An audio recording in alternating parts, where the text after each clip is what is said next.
안녕하세요. 오늘은 다육이 월동에 대한 이야기를 해볼까 합니다. 월동에 대한 이야기를 너무 빠르게 하는 것 같은데요. 오늘 정말 춥습니다. 강릉 같은 경우는 지금 영상 11도인데 해가 나지 않으니까 영상 10도 이하의 느낌이 들어가지고 움츠러들게 되는데, 아마 노숙을 하는 그런 거리대에 있는 그런 다육이들 같은 경우는 지금보다도 더 춥겠죠. 아마 새벽 기온 같은 경우는 영상 10도 이하로 떨어질 가능성이 아주 높습니다. 이럴 때 다육이들이 냉해를 입을 가능성이 아주 높은데요. 여기에 비까지 온다 그러면 더 냉해를 입어가지고 뿌리가 잘못될 가능성이 높습니다. 이럴 때 비를 너무 많이 맞게 되면 갑자기 추워진 날씨에 뿌리 성장이 둔화되는, 그리고 결국은 물을 흡수하지 못해가지고 결국은 여름, 가을을 힘들게 보낸 다육이들이 무너져 내리는 경우가 종종 발생한다라는 것을 먼저 말씀드리고 싶습니다. 오늘은 다육이 월동에 대한 이야기를 해볼 텐데요. 이제 11월이 들었으면 아마 영상 10도 이하로 떨어지는 날씨가 많을 겁니다. 낮 기온 같은 경우야 영상 10도 이상이겠지만 저녁 새벽 시간에는 아마 영상 10도 이하로 떨어져 가지고 다육이들이 힘들어하는 다육이도 있을 거고, 이런 기온차가 많이 나 가지고 다육이가 예뻐지는 그런 품종들도 많을 겁니다. 이 분갈이한 다육이들 같은 경우는 이렇게 성장을 하는 그런 모습을 보여주지만, 이렇게 오래된 다육이들 같은 경우는 이렇게 알록달록 단풍이 들어가는, 특히 이 매창 품종들 같은 경우는 더 화려하게 단풍이 들어가고 있는데요.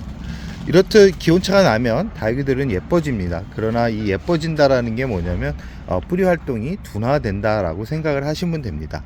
이 뿌리가 왕성하게 움직이는 그런 다육이들 같은 경우는 단풍이 잘 들지 않기 때문에, 내가 키우고 있는 다육이가 화려한 단풍이 든다라고 생각하시는 분들 같은 경우는 뿌리 움직임이 둔화되고 있구나 라고 생각을 하시면 된다는 말씀을 꼭 드리고 싶습니다.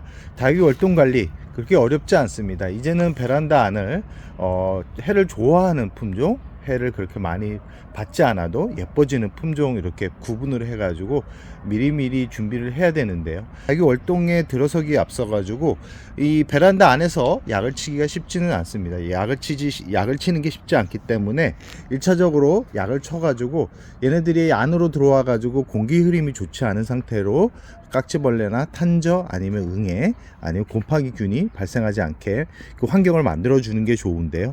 대부분 바깥에서 키우던 다육이가 안으로 들어오면 가장 큰 문제가 생기는 부분이 아마 곰팡이병이 생기는 부분일 겁니다. 이 봄에는 절대 곰팡이병이 잘 생기지 않습니다. 왜 그러냐면 바람의 흐름도 좋고 우선 기온이 높기 때문에 이 수분이 바로바로 마릅니다. 그러나 겨울에는 기온이 낮은 상태에서 수분이 화분 속에 오래 머물러 있거나 잎과 잎 사이에 머물러 있으면, 특히 이 꽃대 자르고 난 후에 그 나머지 잘라진 그런 줄기 아래쪽으로 곰팡이가 생겨가지고 문제가 생기는 경우가 아주 많습니다. 그렇기 때문에 바깥에서 1차적으로 살충제를 한번 쳐주는 게 좋습니다. 1차적으로 살충제를 쳐주고 나서 일주일 후에 살균제를 쳐주는데, 이 살균제 같은 경우는 같은 종류의 살균제를 쳐주면 내성이 생겨가지고 얘네들이 그 약의 효과를 제대로 볼 수 없습니다. 그렇기 때문에 봄까지 쳐줬던 살균제가 있다 그러면 가을에는 살균제를 살짝 다른 살균제를 쳐주는 게 좋고, 친환경 약제를 사용하시는 분들이 있는데 이 친환경 약제라는 게 한 번에 들지 않습니다. 한 번에 들지 않기 때문에 내가 쳤는데 얘네들이 효과가 있는지 없는지를 잘 살핀 다음에 쳐주는 게 좋고요. 특히 살균제 같은 경우는 같은 종류의 살균제를 피해서 화원에 가면 살균제 종류도 여러 가지가 있기 때문에 이 비싸지 않습니다. 이 골고루 한두 개 정도 사가지고 번갈아 쳐주라는 말씀을 드리고 싶습니다. 한 번에 쳐줘도 되는데 한 번에 뿌려주면 효과가 좀 떨어지기 때문에 따로따로 쳐주는 게 좋고요.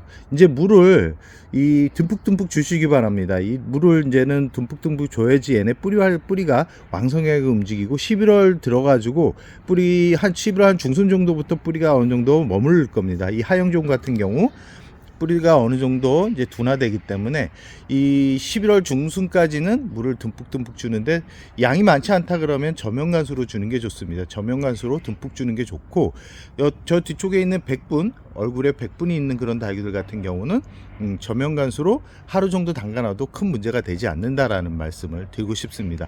이 저면간수가 뿌리가 건강한 다육이들한테는 아주 좋은 그런 물주기 방법입니다.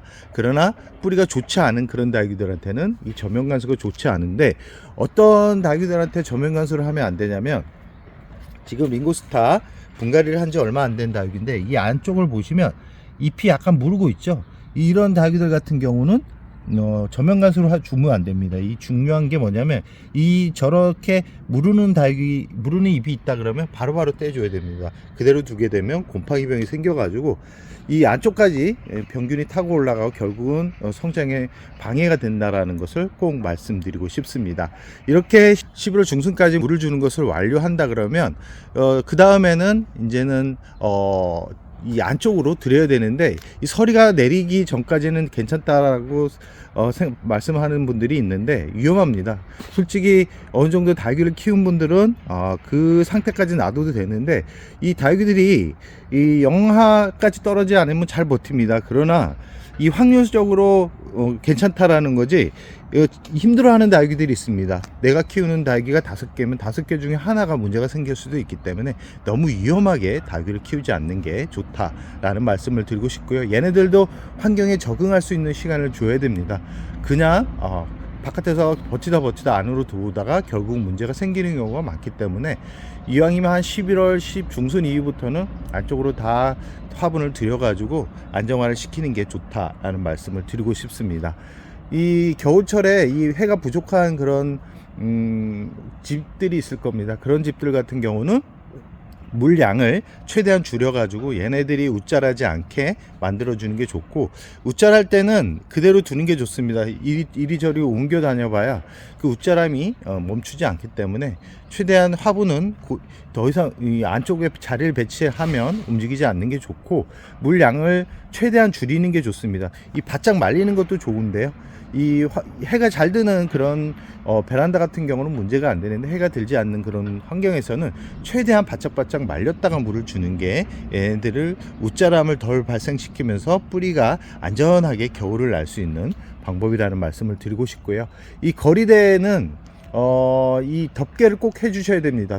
이 덮개를 안 하고 그냥 키우는 분들이 있는데, 이 11월부터는 바깥에서 오래 키우고 싶은 분들 같은 경우는 무릇담요를 위에 덮어가지고 밤에는 안전하게 키우는 것을 추천드립니다. 이 덮개만 덮어줘도 11월 중순 이후까지도 버티는 분들도 많습니다. 저 같은 경우도 거리대에서 키울 때는 덮개를 덮어가지고 영상 5도까지도 바깥에서 키웠던 경험이 있는데요.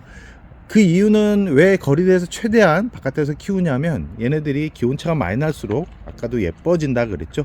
기온차가 많이 날수록 얘네들이 예뻐지기 때문에, 예쁘게 키우고 싶은 분들 같은 경우는 바깥에서 최대한 오래 머물러 있게 한 다음에 안으로 들인다 그러면 아마 가을 단풍을 아주 오랜 시간 볼 수 있을 거라는 말씀을 드리면서 오늘의 영상을 여기서 마무리할까 합니다.